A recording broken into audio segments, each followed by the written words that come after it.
Magandang hapon mga kapatid. Ako po si Cheryl Cosim at ito ang programang Sagot Kita. Kami ay napapakinggan nyo sa 105.9 sa Mega Manila, 106.7 sa Davao, 101.9 sa Cebu, 101.5 sa Cagayan de Oro, 99.9 sa Ormoc at 107.9 sa Tacloban. Bukod po sa radyo, live din po tayo sa True TV at sa satellite po yan at sa Signal.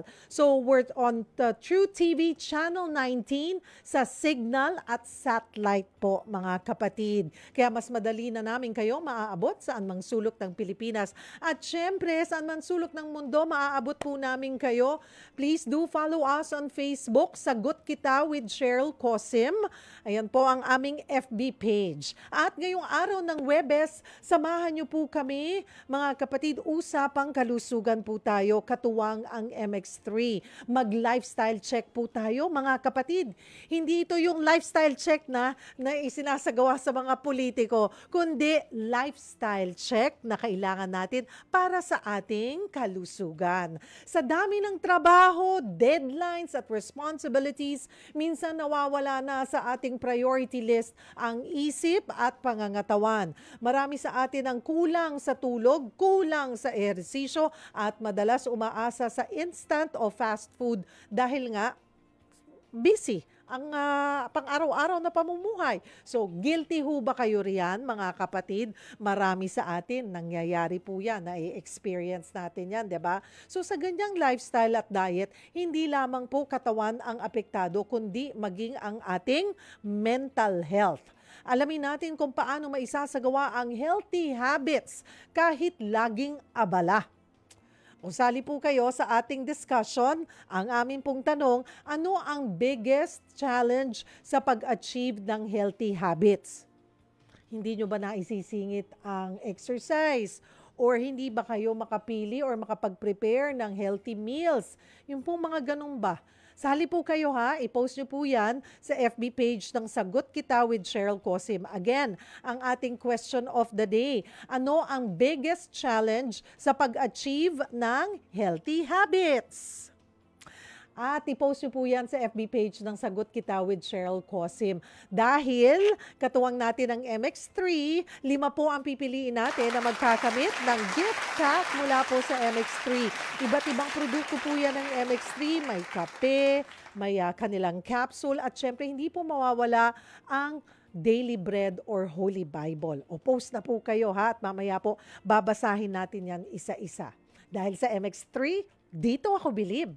Simulan na po natin ang ating talakayan live via StreamYard. Kasama po natin si Dr. John Paulo Di Pasupil. Isa po siyang lifestyle and obesity medicine specialist.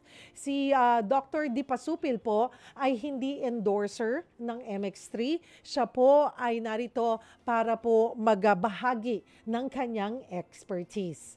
At naririto lamang po nga para ibigay sa kanya yung kaalaman ukol dito po sa topic na ating pag-uusapan. Magandang hapon po sa inyo, Dr. John. Magandang hapon din, Miss Cheryl. Thank you for having me here. And thank you for joining us. Ito ang kailangang ipaalala talaga. Lahat tayo guilty. May mga pagkakataon na sumasablay. Hindi pumapasa sa pagkakaroon ng, may lifestyle, pero wala yung salitang healthy.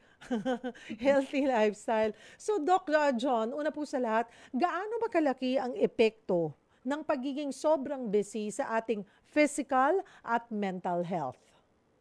Actually, magandang tanong po yan. No? Sa dami nating ginagawa ngayon, madami rin po tayong mga siguro, hindi lang one job. May iba, mayroong naririnig mga 3 jobs and 4 jobs na po yan. Virtually pa po yung ginagawa. At isa po talaga nagsasuffer po dyan ay yung lifestyle ng tao.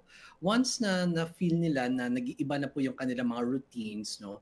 Doon na rin na nararamdaman na parang, teka lang, parang ang hirap na gumalaw. No? Ang hirap na rin na kumain ng sakto sa oras at ganoon din sa pagtulog, nag-iiba. Gusto natin malalim ang tulog pero hindi natin nagagawa. Nararamdaman natin na parang putol-putol ang tulog. Kaya ito kung na tumagal, pwede ito makaapekto sa ating kalusugan at ito ay pwedeng pumunta sa tinatawag nating lifestyle diseases or yung non-communicable diseases. Ito yung halimbawa po nito ay yung mga diabetes, hypertension, obesity at ano pang mga sakit po na ito. At kung nangyari po ito, syempre madami rin pong mga posibleng mga gamot, interventions na pwede nyong gawin at ito ay pwedeng makaapekto lalo na sa life expectancy ng tao. Mhm, mhm. Mga kapatid, simula pa lamang po ito ng ating talakayan. Ano? Babalikan po natin si Doc John. Kung kayo rin ay may mga gustong ikonsulta, ano po, may mga concern po kayo sa inyong lifestyle, may baka makatulong po kami ni Dr. John, maaari nyo po yang i-post sa FB page ng Sagot Kita with Cheryl Cosim. At patuloy natin pag-usapan, lalo na, sabi mo nga, Doc John, na pwedeng mauwi ito sa lifestyle kind of diseases. Ano po? Tama po yun. Oo. Ito po ay ang isa sa mga nangyayari ngayon ay hindi lang po mga elderly o yung mga 40s and above. Pwede na rin mga 20s, no? Late 20s ang nagkakaroon ng mga ganitong mga sakit. Dahil rin po sa lifestyle natin, no, na nag-iiba. Isa sa mga fino-focus na natin ngayon, hindi lang po ang diet and exercise na. Kasi yun ang typical nating naririnig po, no? Para na mag-lifestyle change, diet and exercise. Bali, 6 na po, no? Yung lifestyle medicine pillars po natin. Isa na po, again, yung diet. Second, yung exercise. Pangatlo po, ang yung tamang tulog. Pang-apat, yung stress management. Pang-5 naman po is yung inyong yung social connections. Malaking bagay po yun. At saka nandito rin po yung avoiding of risky substances. Kasama na po dito ang pagtanggal ng mga alak, no? Paninigarilyo, vaping, at even yung drugs. So kung nagagawa po ito, no, ng isang tao, parang kahit pa paano naririnig, parang perfect, nakakatulong po ito para to reach a healthy lifestyle at maiwasan din natin ang mga lifestyle diseases na nabanggit ko kanina. Alright. Break po tayo ng kaunti mga kapatid. Babalikan po natin si Doc John. Huwag po kayong bibitaw. Magbabalik ang programang Sagot Kita, katuwang ang MX3. Nagbabalik po ang programang Sagot Kita. Ako po si Cheryl Cosim, ang ating question of the day, mga kapatid. Ano ang biggest challenge sa pag-achieve ng healthy habits? Katuwang po natin ang MX3. Post po kayo. Sagutin nyo po ang tanong sa ating FB page. At mamaya po ay pipili tayo ng 5 magkakamit ng gift pack mula po sa MX3. Dahil sa MX3, dito ako believe. Kasama pa rin po natin Dr. John Paulo Di Pasupil, isang lifestyle and obesity medicine specialist. Doc John, ano po yung mga common illnesses na nakikita mo sa mga pasyenteng kulang? Kasi isa sa mga poor habits ng pagkakaroon ng healthy lifestyle yung tulog at laging pagod. Ano po yung maaaring makita o ma-develop na sakit? O kadalasan po, no, may mga metabolic problems or diseases po, no. Isa na po dito po yung high blood, no. Isa na rin dito yung diabetes, okay? Tapos ang kadalasan na nakikita rin po namin ay yung it's already considered as a disease na rin po is yung obesity o katabaan, no. At yung mga fatty liver, meron din po mga yan. So itong obesity po, parang ano po ito parang nagiging silent killer na rin po 'yan, no? Bakit po? Kasi kung lumalaki po ang yung yung kayong taba, kasama na po din yung pagtaas ng timbang, meron din nakakaapekto po ito sa inyong paggalaw, ganun din sa ating metabolism at sa hormones din natin. So ang medyo related din or yung parang nagkakaroon ng association po is yung obesity at saka yung diabetes. Ay ayaw natin mapataas ang isang timbang, no, at mapalaki ang tiyan, no, ng isang tao, kundi dito pwede mag-develop po ng mga malulubhang mga sakit. Okay? Kasama na rin po din dito ang some forms of cancer, no, na nakita na based on sa studies na may association din pala po, no, ang obesity.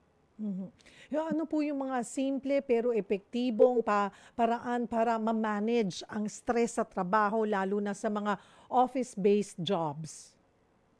Oh, that's a good question, no? So, kung office-based jobs po yan, lalo na kung nandun kayo sa inyong mga office addresses talaga, hindi yung mga work from home setting. Ang isa sa mga way na para mapa-distress tayo is maglakad, no? Ang paglalakad, no, lalo na sa gabi, na parang ginagawa ng mga nakikita niyo sa mga Korean telenovela, no?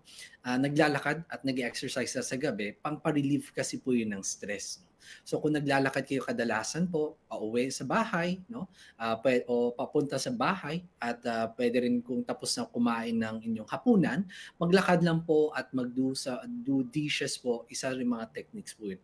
However, kung meron po kayong nasistress na kayo sa trabaho, no? Actually nandun na kayo sa inyong mga cubicles po, at nandun yung parang gusto nyong, ano bang kailangan kong gawin, lalo na kung nasistress na kayo, ginagawa po naming technique is yung deep breathing exercise technique, no? Yung 4-7-8 technique na tinuturo rin po namin as lifestyle medicine doctors. So ano po ba itong 4-7-8 technique, no? Ang 4-7-8 deep breathing technique is 4 seconds that you're gonna inhale through the nose, and then 7 seconds you're gonna hold that breathing, no? Pwede rin kayo ipikit ang inyong mga mata para i-relax nyo. Hindi nyo iisipin yung mga bagay na nakikita nyo po. Kasi kailangan mo i-reduce para mag-focus kayo sa deep breathing at tanggalin yung mga nakikita nyo at nasistress kayo. Mga triggers po yun. After holding it for 7 seconds, exhale through the mouth. Parang nagbo-blow kayo ng candle, no? For 8 seconds, dahan-dahan.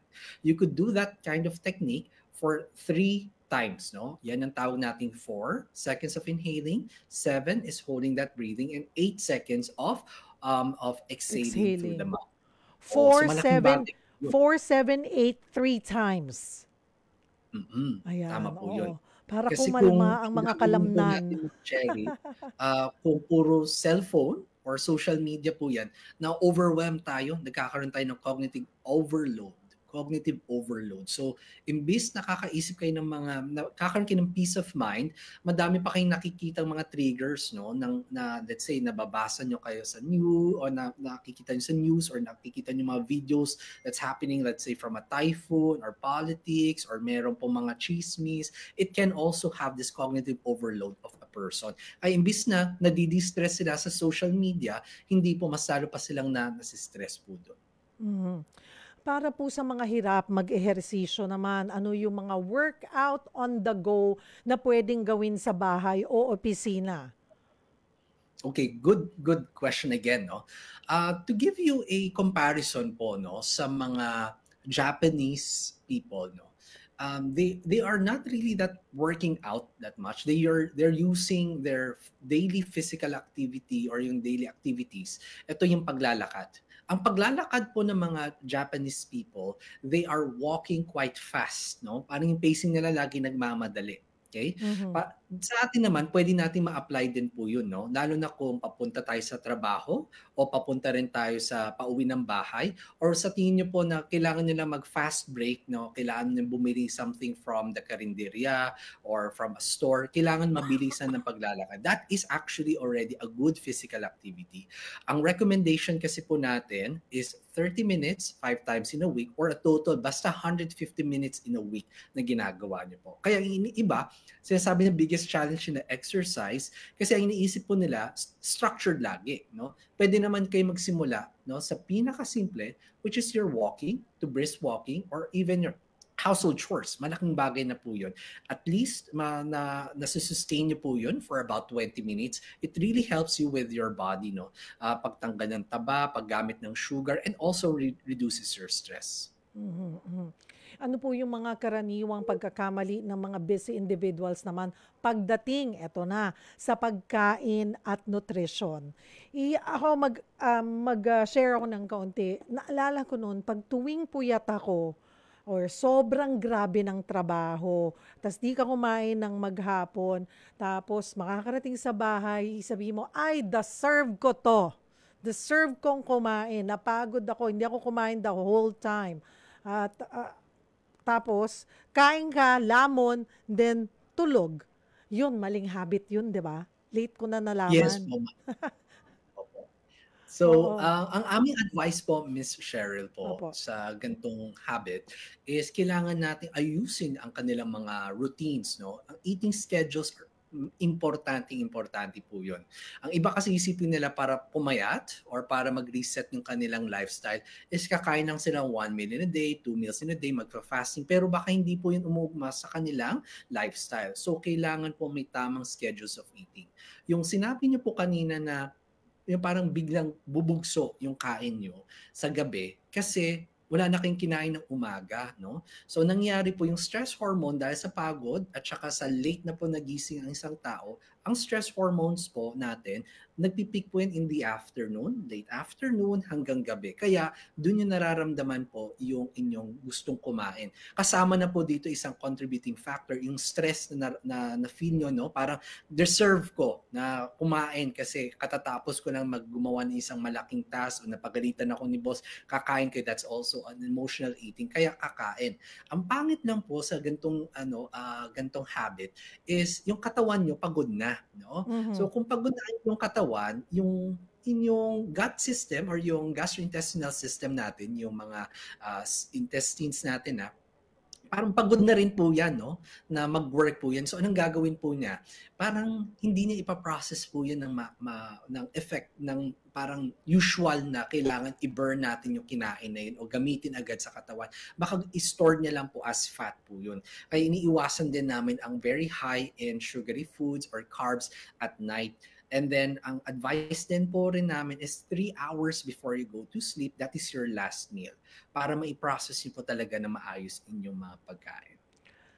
2 to 3 hours po ang huling meal dapat bago matulog. Tama po. Okay.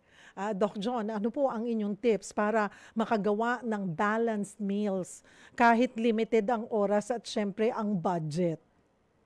Oh, good. Another challenging question po yun, no?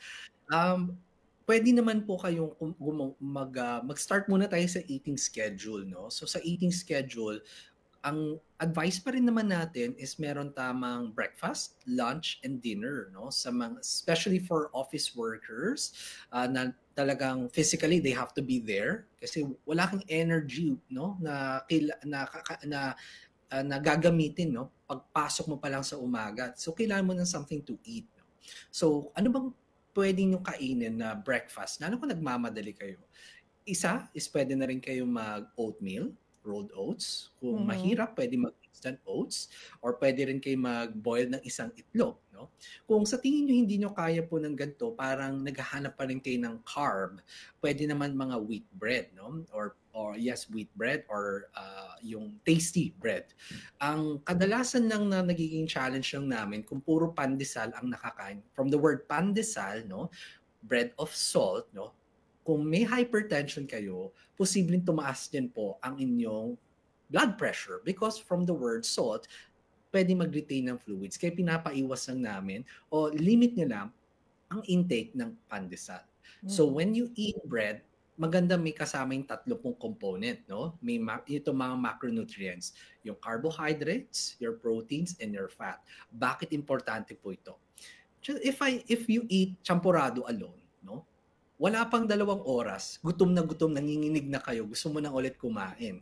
So kung carbohydrate lang po yan, kulang yan. No? So kailangan magdagdag ka ng protina. Kasama yung, so kung nagdagdag ka ng protina, in 3 hours, this is just an example lang po.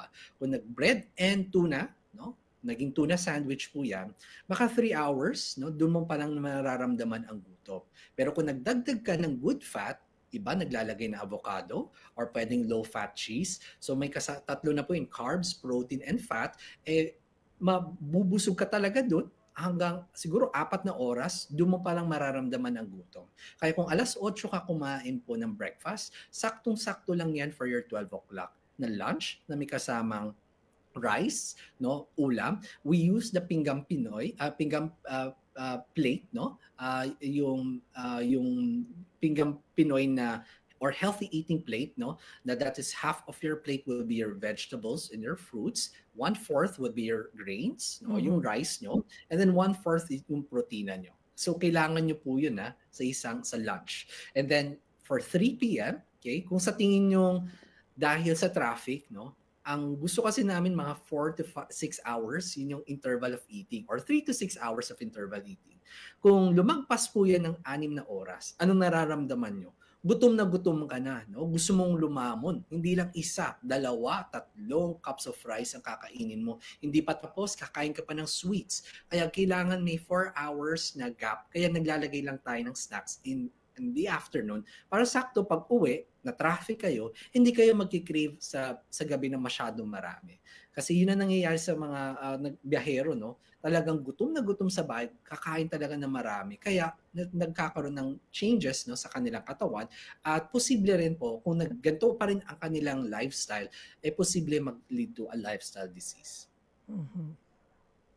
Ano pong masasabi niyo, Doc, doon sa paraan ng diet ngayon? Ang dami. Water fasting, OMAD, yung 1 meal a day, intermittent. Well, these are fad diets po, Mhm. no? We are not really recommending yung mga ganyang solutions, like yung OMAD, because the 1 meal in a day, it's too parang masyadong restricted, no? Mhm. And then it can also potentially slow down the metabolism. So kung nangyari po yun, baka imbis na naka-lose kayo ng weight for about a month, the succeeding months, hindi ka mag-lose ng weight. You're gonna get stuck, no? Yung intermittent fasting, may pros and cons po yan, no? Pero it has to fit to a lifestyle of a person. Siyempre kung ang inyong trabaho is 8 o'clock or sabihin natin 7 a.m. to 3 p.m. pero nag-intermittent fasting naman siya na nagsimula yung kain niya po ng 12 o'clock ng lunchtime hanggang 8 p.m. hindi nagmamatch po sa kanyang lifestyle. Kaya kailangan po nagsaswak or nag-fit sa lifestyle ng isang tao ang isang diet. At kung meron po mga ibang sakit, for example, may high blood, kailangan may DASH diet or dietary approaches to stop hypertension. Mababa ang sodium ng kakainin. They could consult a nutritionist or even a doctor about this one. Kung may diabetes, may specific diet din po yan. Hindi po yung parang, sige kung anong uso, yun ang gagawin ko. Baka mas lalong lumala pa po ang condition kung ginawa po yun. So we make sure that you also consult a doctor, especially kung meron pong mga lifestyle diseases. Pero isa sa siguro pinaka-simple na ina-advise namin is yung pinggang Pinoy. Paano na ba natin to ginagawa? Kasi nakikita po yan, no? Elementary pa po tayo, may pinggang Pinoy. Pero meron po lang ako i-share kung paano nyo po magagawa ng maayos ang pinggang Pinoy. Sige po. Isa po is, ang kadalasan ng Pilipino, okay, ang ginagawa nila is naglalagay muna ng kanin sa kanilang plato. Okay? Sa mga Korean, sa mga Japanese culture, and even the Chinese, nakatakal na po yan, nakalagay na po sa side po yung kanilang mga kanin. No? Tayo, siguro rice cooker, ilalagay po sa harapan po natin, tas kung masarap ang pagkain, let's say adobo po yan, lagay na lang tayo ng lagay sa ating plato. Para to be mindful of the eating, no, ng eating natin, ilagay muna po ang ulam sa inyong plato, kasama na rin po ang gulay. So step 1 po yun.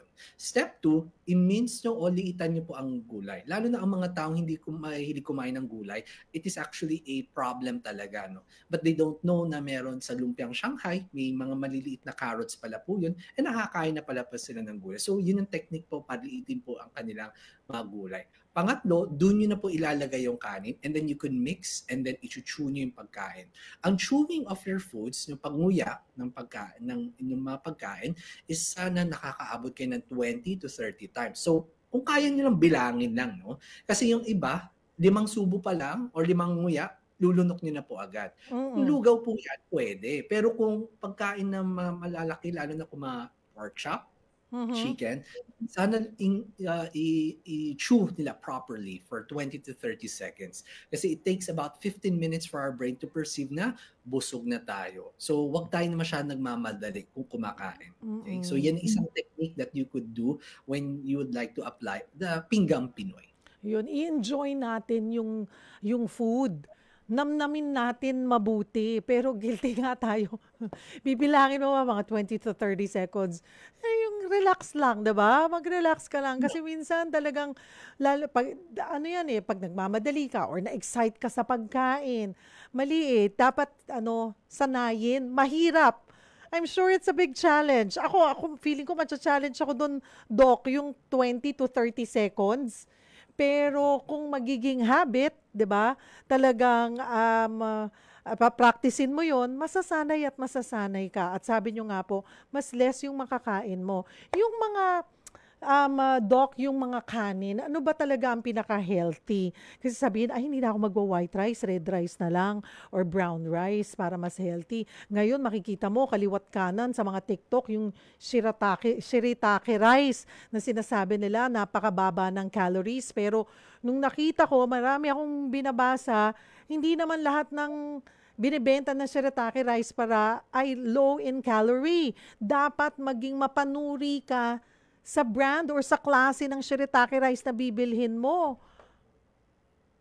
Yeah, so ito Oh, nga rin naging challenge rin po namin kung may mga pasyente rin kaming nakikita na ano bang okay na pag rice na kakainin, no? oo. So we have choices naman, no? So pwedeng brown rice, red rice, na pwedeng mas healthier. Ang problem lang po noon, syempre isa is mahal, Aha. pangalawa is mahirap din lutuin din, lalo na ang black rice medyo mahirap lutuin. Yes. Pero kung gugustuhin lang po kumain ng tamang tamang ano po, depende rin sa lifestyle, no? Kung ang tao ay kadalasan gumagalaw, laging lakad ng lakad, the white rice is actually okay with that right portion, cup of rice, no? Mm. Kung titignan na rin again to different mga orientals, ito yung mga Chinese, Japanese, they're eating also rice, no?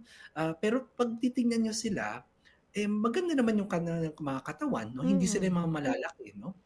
So, Mm. tamang portions lang of the rice. Mm. So, itaka nyo na po agad ang 1 cup of rice. And Mm. then, isama nyo lang po ang tamang viands. Ito yung ulam nyo na meron, kunwari, tinolang manok, may kasamang gulay po yun at may chicken. No? Or Mm. ito yung protina. Okay? Mm. Para ito yung carbs, protein, and good fat. No? So, yan ang tutulong sa inyo. Kung tinanggal nyo kasi ang rice, okay?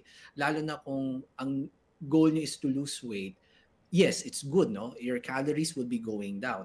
Problem with that is naghahanap na kayo ng matamis, no? Pagkatapos yun. Kasi parang di ata sanay ang katawan niya na parang nawalan ng sugar, no? Would take some time, pero ibang tao hindi nila nakakayanan po yun. Kaya naghahanap sila ng mga sweet foods or sweetened drinks. Kaya ang isang technique na ginagawa namin, kung gusto niyo talagang i-retain nyo lang ang rice, bawasan niyo po ang rice. But if they Mm. like low sugary, low glycemic o yung healthy na white rice, ito yung mga basmati rice. It's a very low and low glycemic index food na madali rin kayo mabusog. Yung mga long grain, no, na white Mhm. rice, yun yung Yung basmati nga parang shirataki rin eh. Yung ano yes. niya, gano'ng kagaang, parang hangin, 'di ba, Doc? Pero sabi nga, o kakain ka ng regular na white rice, na babawasan mo nga to half cup. Tapos, or papalitan mo yung 1 cup mo ng shirataki or brown rice or kung anong rice, pero 3 cups naman yan. Eh, pareho rin. So, Yeah. Oo, yun ang minsan challenge gano'n. talaga ng Parang minsan oo. sinasabi, "Oh, I could eat more kasi ito mababa lang yung calories nito." Eh, na-gain or na-reach mo rin yung calorie intake na gusto mong ibawas dahil marami kang kinain ng klase ng rice na yon na mas mababa ang calories.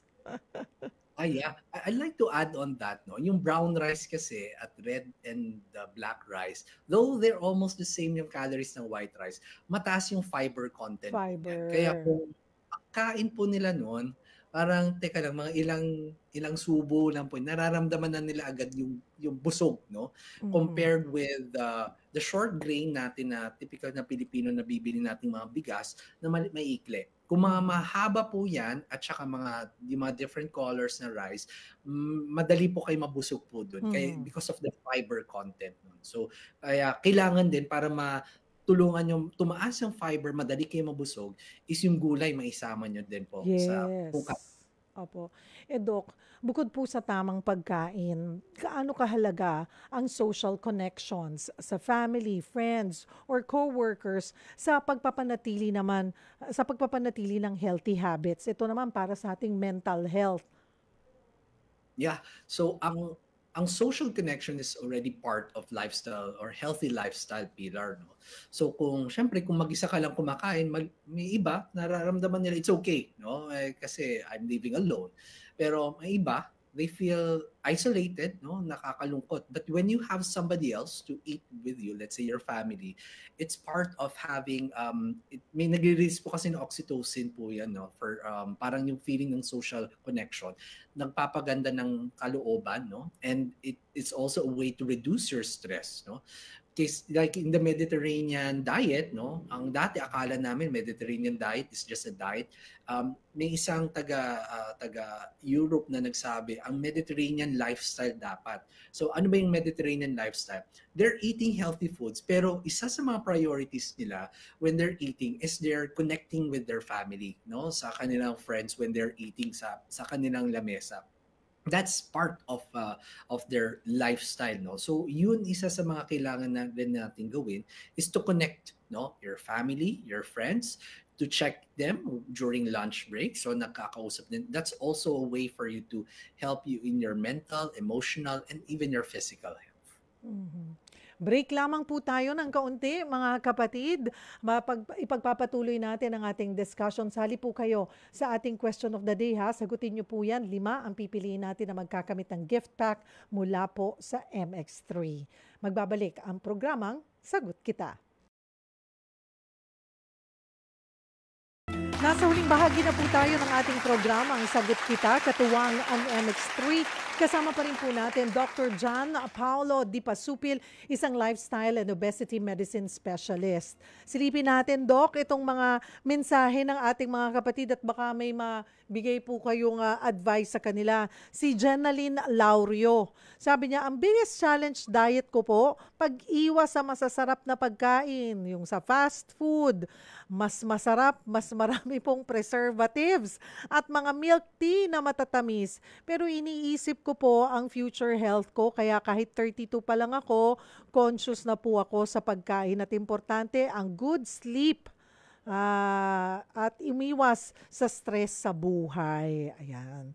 Si Bambam Berente, the biggest challenge para sa akin, makakalimutan ko ang mag-diet pag gutom ako, pag stress din ako, di ko makontrol ang sarili kong kumain ng kumain. Ayan, Doc John, yung stress eating, paano ba yan ko kontrolin? Kasi 'di ba, Okay. yun din ang ginagawa maliban sa pagpagod ka sa trabaho or puyat ka, yung pag sinabing ay stress ako, deserve ko 'to para maging happy, mawala ang stress. Paano po ba dapat? Okay, kung nararamdaman niyo po na nagkakaroon kayo ng emotional eating ng mga 5:00, no, ng hapon, kailangan niyo po mag-start na kayo ng puwede naman na kayong kumain ng mga 3:00 o 4:00. Kailangan niyong unahan po 'yan, no.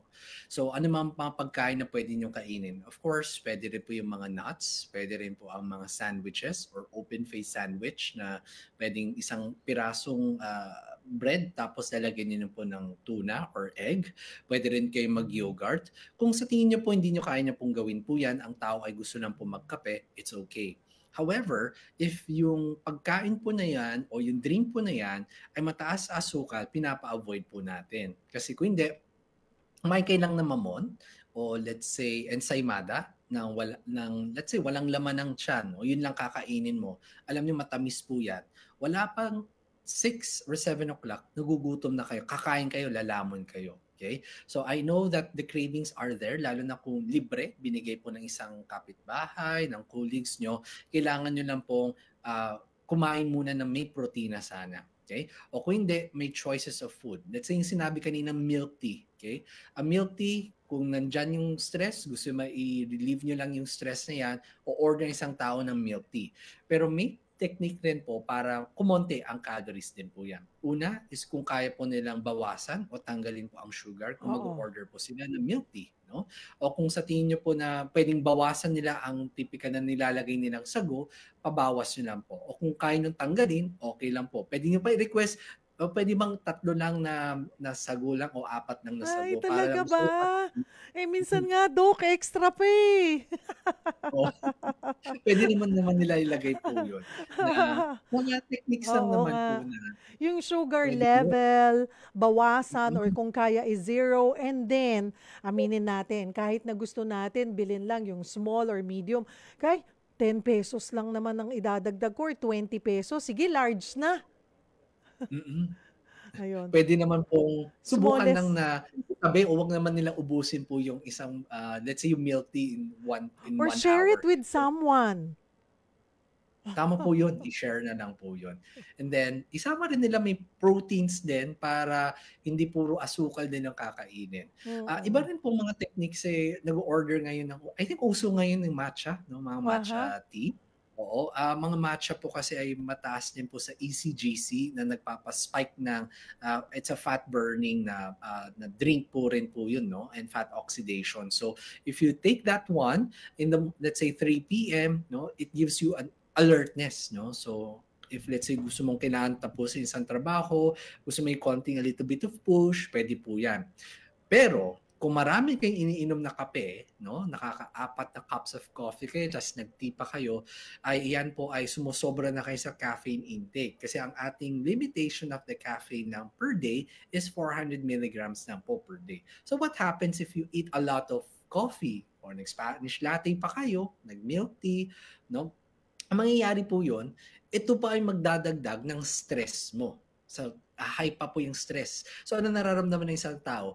Parang aligaga po siya, gusto yung gumawa ng trabaho, pero minsan na-frustrate siya. So, kung na-frustrate po yan, dun na papasok ang emotional eating na kakain ng mga matatamis. Kaya, be very careful of drinking a lot of caffeinated drinks kasama ng tea, milk tea, and coffee. So you just limit it up to 4 cups of coffee. And then the last intake, if it's possible lang, is 6 hours before you go to sleep. So let's say 9 p.m. ang sleeping schedule mo or sleeping time mo, 3 p.m. would be your last intake of your coffee. But this one depends. Ano kung masyadong sensitive po sila sa coffee, then morning lang okay na po yan. Or tea, okay na po yan.